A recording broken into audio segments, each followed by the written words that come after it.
not see the futility of your tiny, insignificant existence? Hello and good day, ladies and gentiles. Welcome again to yet another Black Ops 3 Zombies tutorial. In this video, I'm going to be explaining a little about how beast mode works and some things that may help you while ruining the existence of zombies in this hentai-inspired form. Beast mode is a bit like ghost form from Mob of the Dead, isn't it? There are only two real mechanical differences, one being that you don't get thrown into it after getting down if it is still available, and the other being that in only this form on this map, you can grapple, while in Mob of the Dead there is only the zapping ability. To start off, the way to get into beast mode is to go up to and use the chalice-like pedestals laying around different parts of the map. By holding X or square, depending upon your console choice, you can go into this mode. This action is only valid if your curse mark is still charged. This can be seen on the bottom left-hand side of your screen. If it is still charged, it will be glowing blue and white. If it is not available or has been used already, it will not be there, or it will be lit or kind of dark red/black.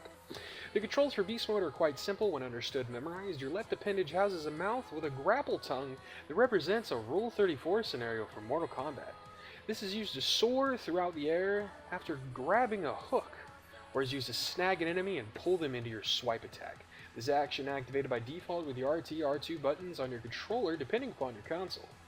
Your left appendage houses a Tesla coil from hell. This is used to charge up power cores or to stun enemies and is activated by the LT or L2 button on your controller. Your melee button is used to swipe at enemies which can one-hit grips of zombies at close range and is used to break open doors and hit other things around the map. Lastly, if you hold the B or circle button on your corresponding controller, you will activate a short countdown to return to human form earlier than your green bar, which at the bottom of your screen during beast mode indicates your time left in beast mode. On your screen, you should now see a few scenes which will show you what a grapple area looks like and a zap area looks like, as well as a door to slam open and a statue box to break open. The statue boxes and doors are open with a melee attack used in beast mode. The grapples are used to go to areas not otherwise accessible in current human form, unless of course in other scenarios doors are opened or things like that. And your zap power is used to zap and power on perks or to turn on power cores to get things like stairs open and things like that, doors, other things around the map. For advanced users, this can also be used to power up the train during the Easter egg. We'll get into that in probably another video. A few things about beast mode that really suck but can be somewhat avoided with prior knowledge and training include, but are not limited to, the grappling, not activating, slow ass falling, split-second choices you need to make, and zombie grabbing when it's not wanted.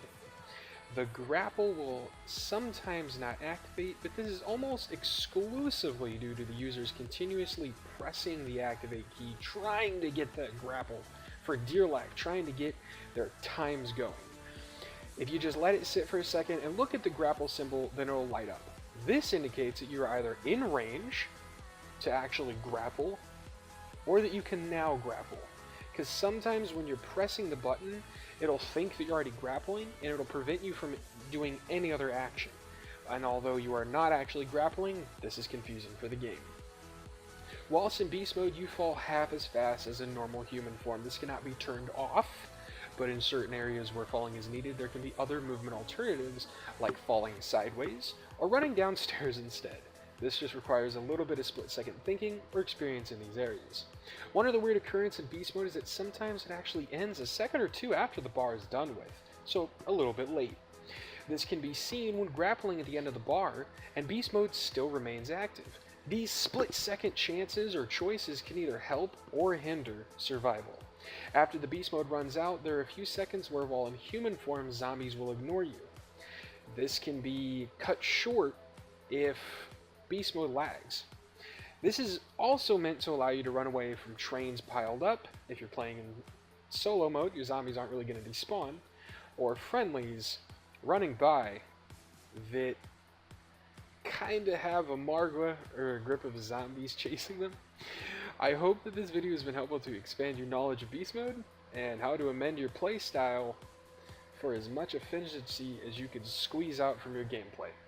Please do leave a like if you learned something, and subscribe for more content like this and on other games that I play in the future, near future, and distant future. This has been a second broadcast for yours truly, Jason Manning, aka Second Reading. Have a great rest of your fucking day, everyone. I'm out.